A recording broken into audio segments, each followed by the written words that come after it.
وہ کتنے بڑے ایمان والے تھے، ان کے ایمان کا تو کوئی مقابلہ ہی نہیں ہے۔ یعنی جنہوں نے اپنی آنکھوں سے حضور کو دیکھا،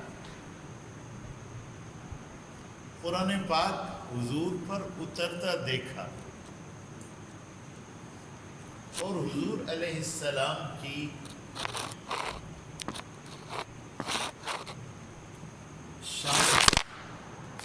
جو جبریل امین کے ذریعہ ان تک پہنچی قرآن پاک کے اندر، وہ انہوں نے خود حضور کی زبان سے سنی، تو ان کا ایمان کتنا بڑا ہو۔ آج کوئی ان کے ایمان کے بارے میں کوئی کسی کو شبہ ڈالے،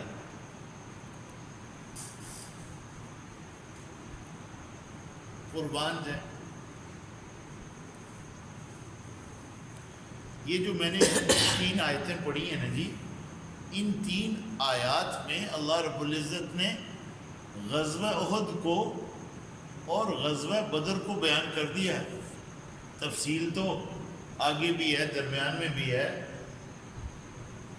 اور جو غزوہ احد ہے یہ مدینہ منورہ کے بالکل پاس احد ہے، یہ وہاں ہوا ہے سن 3 ہجری میں، اور غزوہ بدر سن 2 ہجری میں ہوا ہے، اور وہ بدر کے مقام پر ہوا ہے۔ میں بہت دفعہ اللہ پاک وہاں لے گئے ہیں، تو یہ پچھلے سال اللہ پاک جب لے کے گئے، اس سال تو ویسے ہی بند ہو گیا، کوئی معاملہ ایسے بیماری کا وہاں بھی کافی ہے، تو میں نیت اندر سے تو تھی، تو سبب بن گیا بدر جانے کا۔ جہاں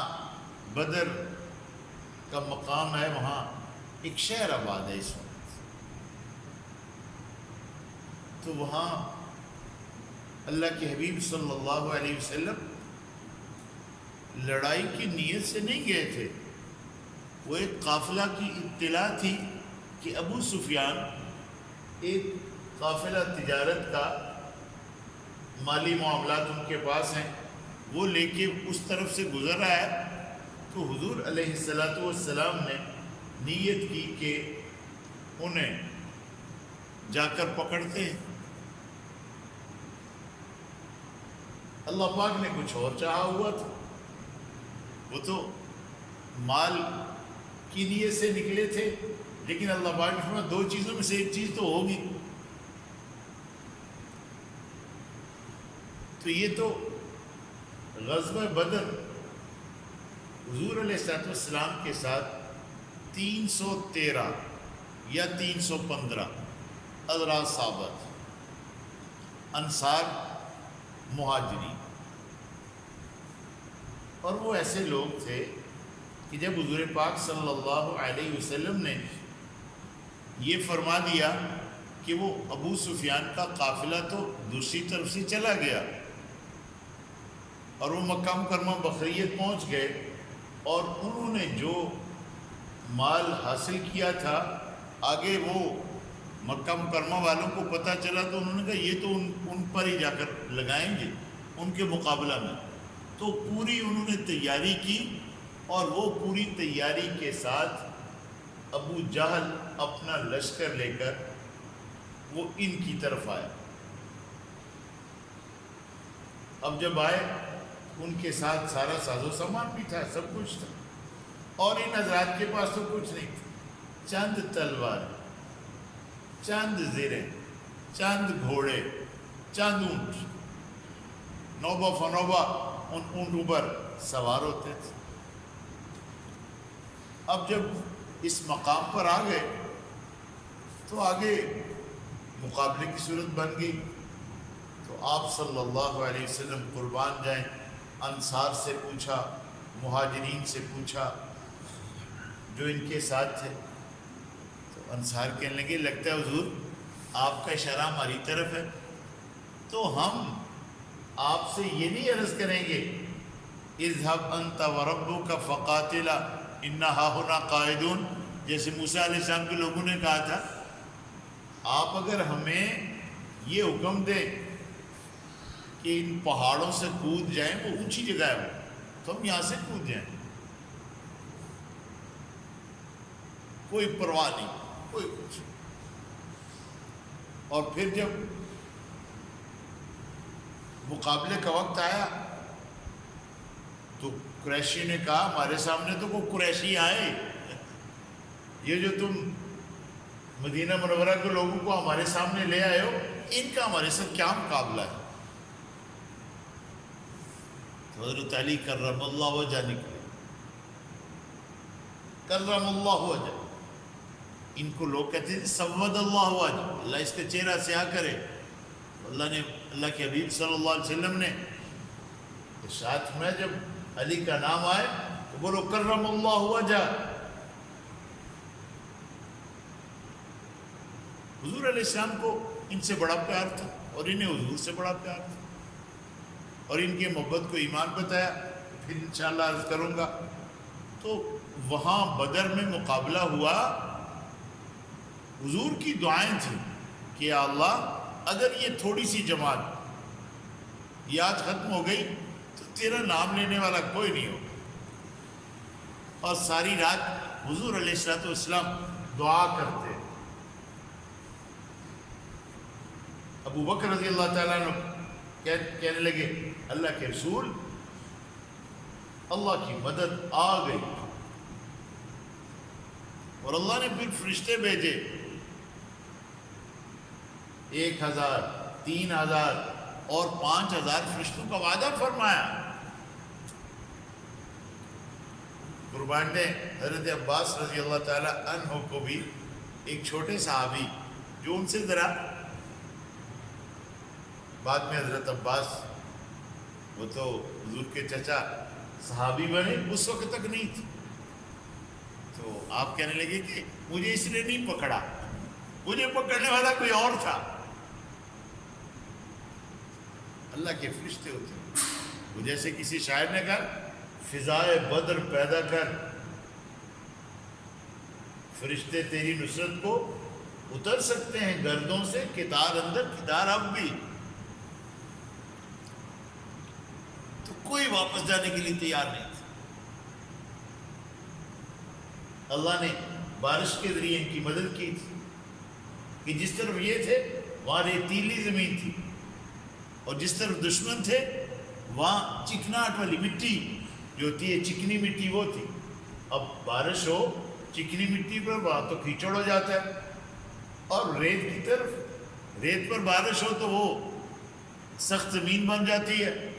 ان کے قدم اللہ پاک نے جما دیے، اور ان کے قدم اللہ پاک نے کفار کے اکھڑا دیے۔ یہ 313 وہ 1000 70 کفار کے قتل ہو گئے اور 70 ان کے قیدی ہوئے، جن کا ذکر آگے سورہ توبہ میں آئے گا۔ ان کی چھوڑنے کا وہ انشاءاللہ وہاں میں کوشش کروں گا، وقت نے اجازت دی جب وہاں تک پہنچیں گے تو وہ بھی ہو جائے گا۔ تو قربان نے تھوڑے سے صحابہ شہید ہوئے، اور وہ جو بدر میں تھے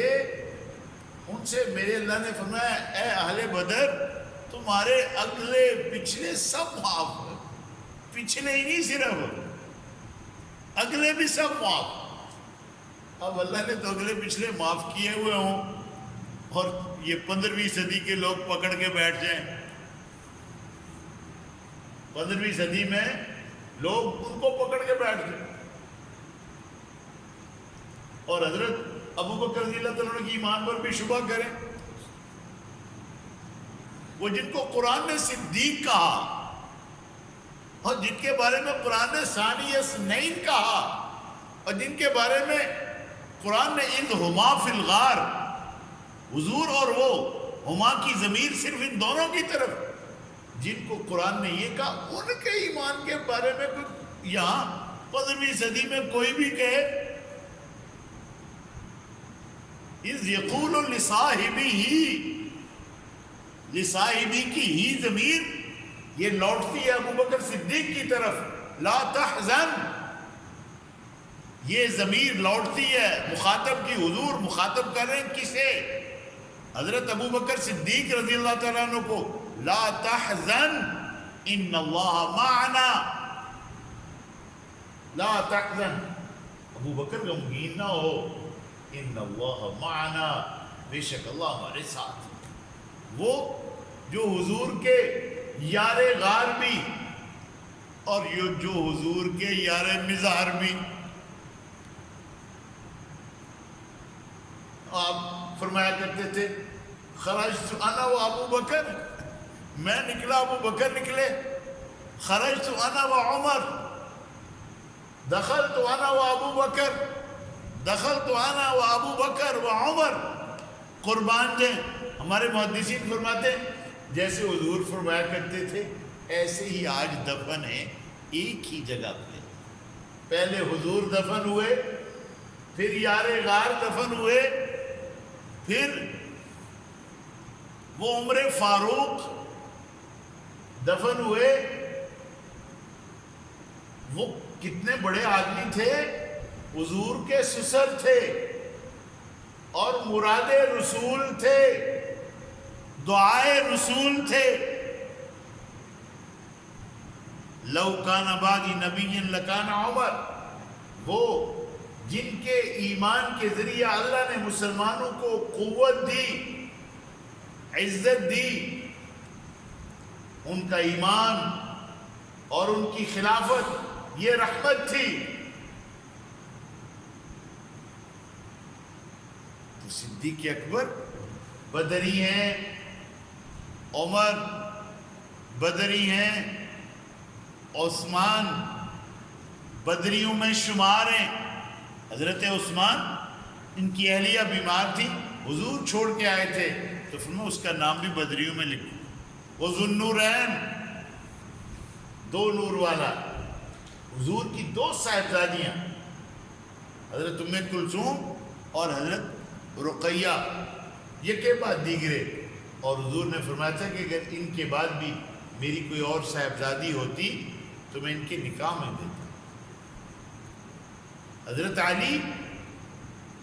وہ بھی داماد رسول ہیں اور یہ بھی داماد رسول ہیں، یہ دورے داماد ہیں۔ حضرت عثمان غنی رضی اللہ تعالیٰ عنہ، میں ایک علاقے میں گیا تو وہاں اس قدر ان حضرات سے دوری کہ کہتے ہیں ہم تین بھی نہیں کہتے، تین پکے ٹائی، تین کو پکے ٹائی، یعنی اس قدر۔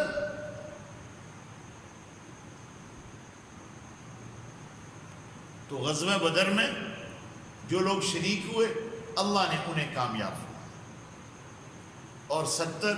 بعد میں وہ فدیہ لے کر چھوڑ دیے گئے تھے، اور وہ فدیہ اللہ پاک نے مسلمانوں کے لیے حلال کر دیا تھا۔ اور اس میں حکمت کیا تھی کہ بھی کیوں نہیں قتل کر دیے سب کو؟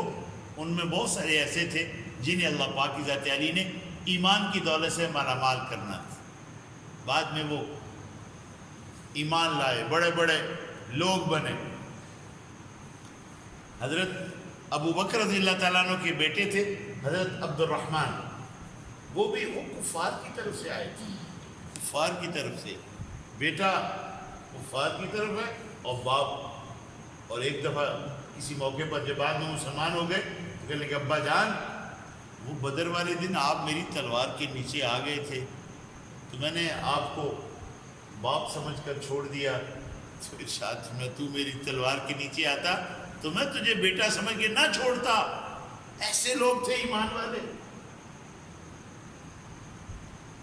اور پھر جو بھی مال غنیمت وغیرہ کی تفصیل ہے وہ سورہ انفال میں انشاءاللہ عرض کروں گا۔ یہ 1 سال گزرا تھا کہ ان مکہ مکرمہ والوں کو بڑا اپنی اس شکست پہ شرمندگی تھی، اور یہ ہر وقت بدلے کی باتیں کرتے تھے کہ ہم بدلہ لیں گے، بدلہ لیں گے۔ اور یہ پھر 1 سال کے بعد بدلہ لینے کے لیے پہنچ گئے مکہ مکرمہ سے مدینہ منورہ۔ اب جب حضور کو اطلاع تھی ان کے آنے کی تو حضور علیہ الصلوۃ والسلام قربان جائیں، آپ چاہتے تھے کہ مدینہ منورہ کے اندر ہم رہیں اور مدینہ منورہ کے اندر ہی رہ کر ہم کفار کا مقابلہ کریں۔ جب مشورہ کیا ساتھیوں سے، آپ کی رائے بھی یہ تھی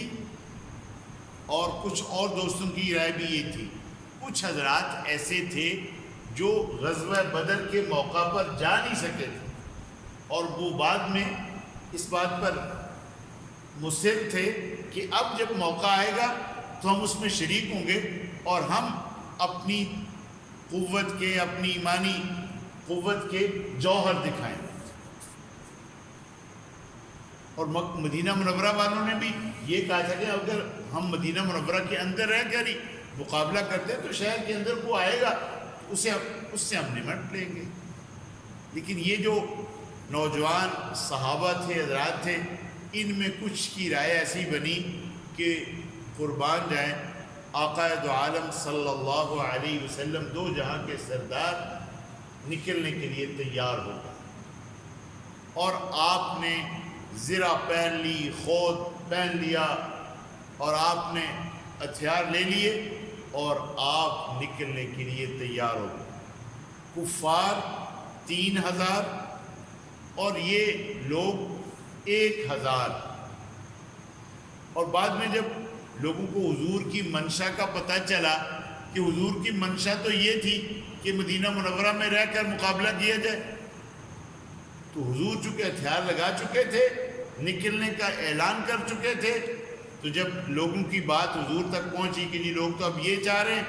تو آپ نے فرمایا کہ نبی کی شان کے یہ بات خلاف ہے کہ جب وہ اسلحہ اٹھا لیں اور نکلنے کا ارادہ کر چکے ہیں تو واپس ہو، اب تو ہم جائیں گے۔ اب جب احد کے اور مدینہ منورہ کی جو مسجد ہے وہ سارا مدینہ ہی ہے، تھوڑا ہی فرق ہے، کوئی 3-4 کلومیٹر کا۔ راستے میں ایک جگہ پڑاؤ کیا جاتے ہوئے وہ لشکر کو دیکھنے کے لیے،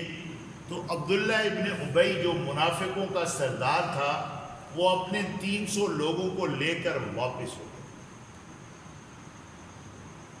اور کچھ اور لوگ بھی تھے تھوڑے سے جن کی ہمت کے اندر کمی آئی، جن کا یہاں ذکر ہے ان آیات میں کہ وہ بزدل ہونے لگے کہ بھی وہ بھی 300 چلے گئے ہیں، اور ان کو اللہ پاک نے ہمت دلائی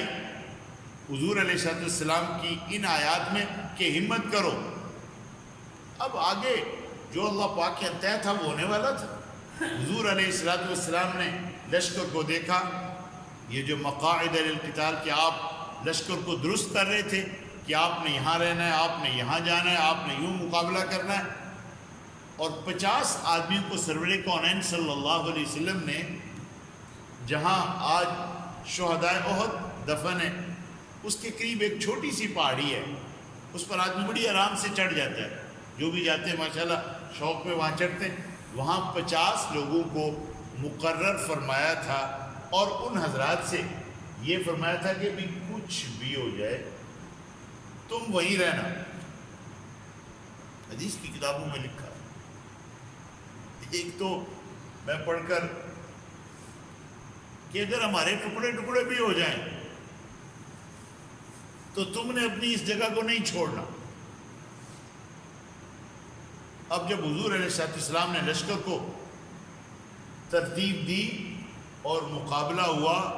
تھوڑی ہی دیر میں مسلمانوں کو شاندار قسم کی فتح ہو، اور کفار سب کے سب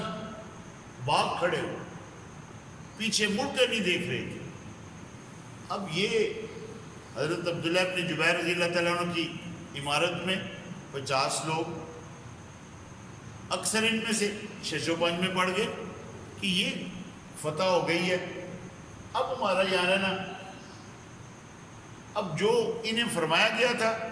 جو منشا نبوت تھی، بس اس کو سمجھنے میں پورے طور پر اس کا ادراک نہیں ہو سکتا کہ ابھی ہمیں منشا ہی کو اختیار کرنا ہے۔ کچھ کہنے لگے مقصود تو فتح ہی ہوتی ہے، اب فتح ہو گئی، کفار چلے گئے، کچھ اترائے نیچے،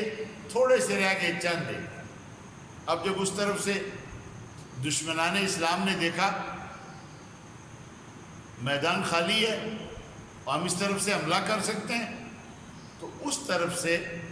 حضرت خالد بن ولید جو اس وقت حضرت نہیں بنے تھے، بعد میں حضرت بنے، تو انہوں نے ایک جتھے کے ساتھ مسلمانوں پر ایسا شدید حملہ کیا کہ وہ جو پہاڑی کے اوپر تھے پہلے تو انہیں سب کو شہید کر دیا، اور پھر وہ دوسرے لوگوں کی طرف آئے اور 70 لوگ، جن میں حضرت مصعب بن عمیر، عمر بن جموح، حضرت حمزہ رضی اللہ تعالیٰ عنہ، حمزہ بن عبد المطلب جو حضور کے چچا بھی ہیں، حضور کے رضائی بھائی بھی ہیں دودھ کے، وہ بھی شہید ہو۔ اور کافروں نے بڑی دردناک ان کی حالت بنا دی، 70 صحابہ شہید ہو، یعنی منشا نبوت کے تھوڑا سا خلاف ہوا، آئی ہوئی مدد اٹھ گئی۔ قیامت تک آنے والے مسلمانوں کو حضور علیہ السلام کے ان صحابہ کی شہادت کے ذریعے، ایک تو ان کی شہادت لکھی ہوئی تھی اور اس کا ذکر پہلے سے ہو چکا تھا کہ اگر آج تم ان کے 70 مار رہے ہو اور 70 ان کے قتل کر رہے ہو تو تمہارے ساتھ بھی ایسا ہوگا۔ وَتِلْكَ الْأَيَّامُ نُدَاوِلُهَا بَيْنَ النَّاسِ، یہ دن ہیں ہم انہیں لوگوں کے درمیان پھیرتے رہتے۔ اب حضور علیہ السلام اس لڑائی کے اندر زخمی ہو گئے تھے، آپ کے سامنے کے دانت اسی میں شہید ہوئے۔ تو یہ وہ غزوہ ہے، اس کے اندر جو کچھ ہوا آگے جا کر اللہ پاک فرماتے ہیں کہ اللہ پاک نے ان سے درگزر فرما دیا، درگزر فرما دیا، اور یہاں تک فرمایا کہ دیکھو جو ہو گیا وہ تو ہو گیا، آئندہ آپ نے کیا کرنا ہے؟ وَشَاوِرْهُمْ فِي الْأَمْرِ، کہ انہیں اپنے مشوروں میں لینا ہے۔ تو اللہ پاک کی ذات عالی نے ان شہداء کے لیے جن کی شہادت لکھی ہوئی تھی انہیں شہادت ملنے والی تھی، اس لیے آگے فرمایا وَلَا تَقُولُوا لِمَنْ يُقْتَلُ فِي سَبِيلِ اللَّهِ أَمْوَاتٌ، کہ یہ جو لوگ اللہ کی راہ میں جان جن کی چلی جاتی ہے، قتل کر دیے جاتے ہیں، انہیں مردے نہ کہو، کہ مردے مر ٹھیک ہے میت تو ہو گئے، اسی لیے ان کی بیویاں شادی کر سکتی ہیں عدت کے بعد، لیکن یہ عام مردوں کی طرح نہیں ہے، یہ وہ لوگ ہیں کہ جن کو اگر کہا جائے کہ تمہیں دوبارہ زندگی دی جائے تو کیا کرو گے، وہ یہ کہیں گے کہ جی ہم پھر زندہ کیے جائیں، پھر شہید کیے جائیں، پھر زندہ کیے جائیں، پھر شہید کیے جائیں، پھر زندہ کیے جائیں، پھر شہید۔ تو یہ غزوہ احد میں 70 مسلمان شہید ہو گئے تھے۔ حضور کی تھوڑی سی جو منشا تھی، ایک منشا تو یہ تھی کہ مدینہ منورہ میں رہا جائے، ان نوجوانوں کی رائے کچھ اور ہو گئی، حضور مان گئے، پھر یہ رائے تھی کہ یہاں سے کوئی ہٹے نہیں، وہ ہٹ گئے۔ تو ان واقعات کو بیان کرتے ہوئے الفاظ کا چناؤ پھونک پھونک کر احادیث کے تراجم ہم اردو والے بھی بلکہ پنجابی والے، تو ترجمہ کرتے ہوئے بولتے ہوئے پھونک پھونک کر کہ کہیں وہ جن کو اللہ پاک نے فرمایا کہ ہم نے انہیں معاف کر دیا، عفا اللہ عنہ، ہم نے انہیں معاف کر دیا، تو جب اللہ پاک نے معاف کر دیا تو ہم کون ہوتے ہیں جی کچھ کہنے والے کہ انہوں نے یہ کیوں نہیں کیا، یہ کیوں نہیں کیا، کیوں گئے وہاں سے؟ بھئی انہوں نے جانا تھا تو 70 کو شہادت ملنی تھی، وہ تو طے شدہ ہے، جو اللہ پاک نے طے کیا ہوتا ہے وہ ہوتا ہے، جو اللہ پاک نے طے نہیں کیا ہوتا وہ نہیں ہوتا۔ اور پھر ہمارے زمانہ میں بل احیاء عند ربهم یرزقون، یہ اللہ پاک کا فرمان ہے کہ وہ زندہ ہیں، رزق دیے جاتے ہیں۔ اب اس پر ہمارے زمانہ میں یہ پچھلے کوئی 40-50 سالوں میں کچھ لوگوں نے ہمارے اپنے اہل السنہ والجماع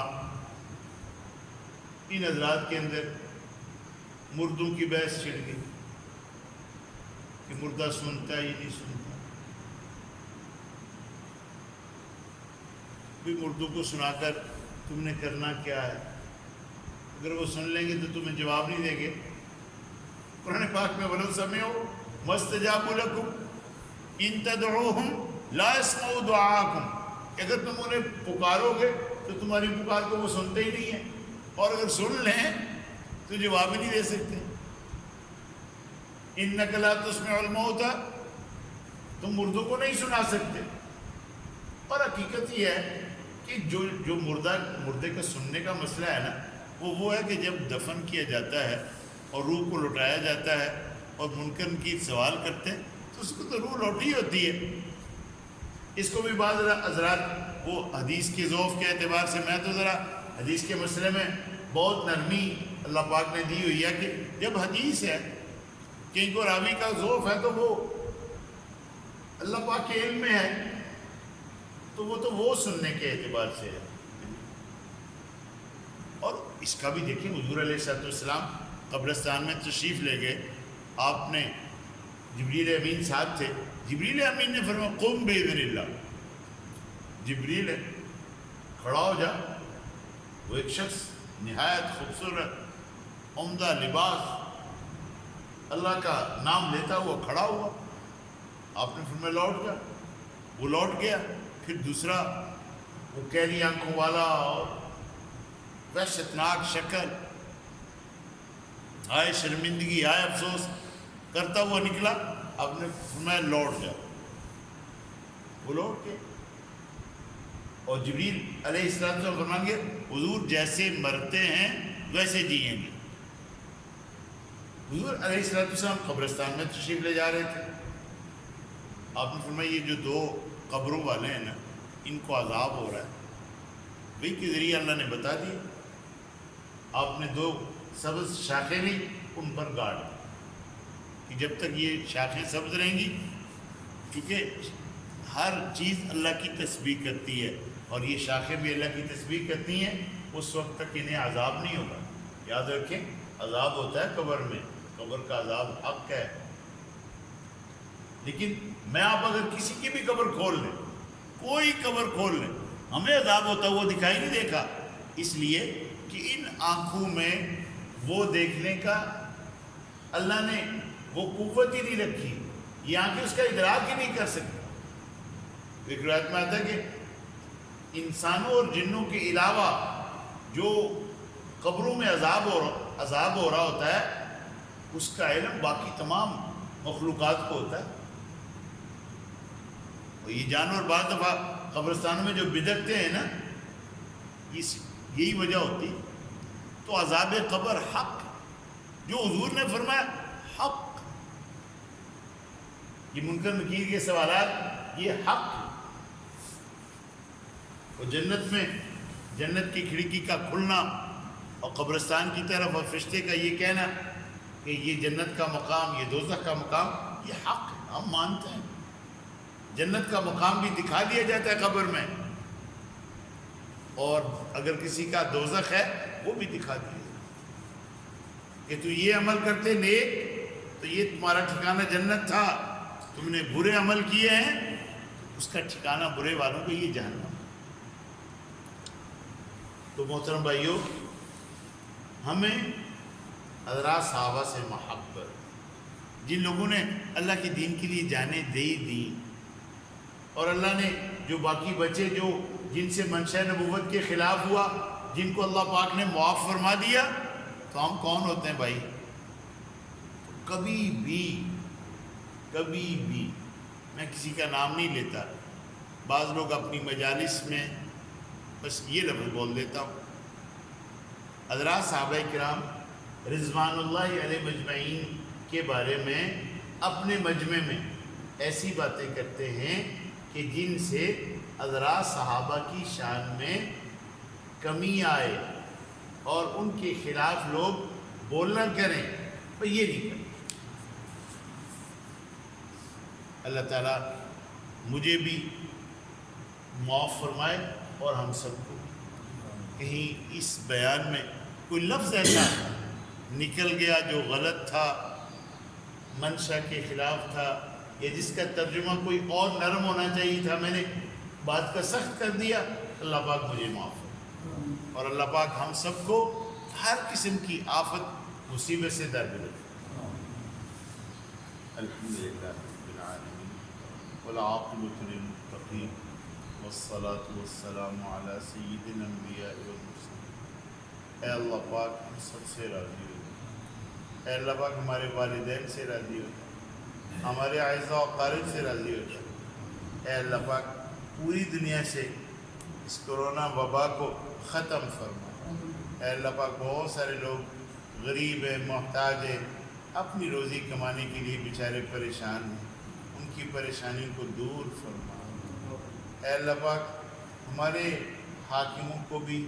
کامل سوجھ اور سمجھ عطا فرما، اور ہم محکوموں کو بھی۔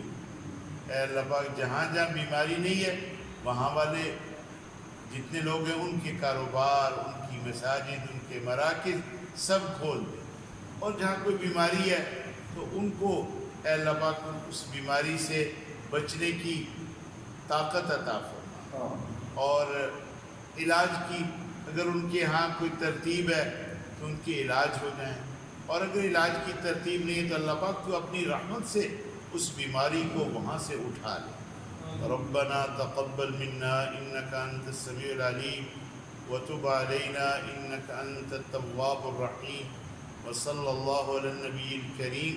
برحمتك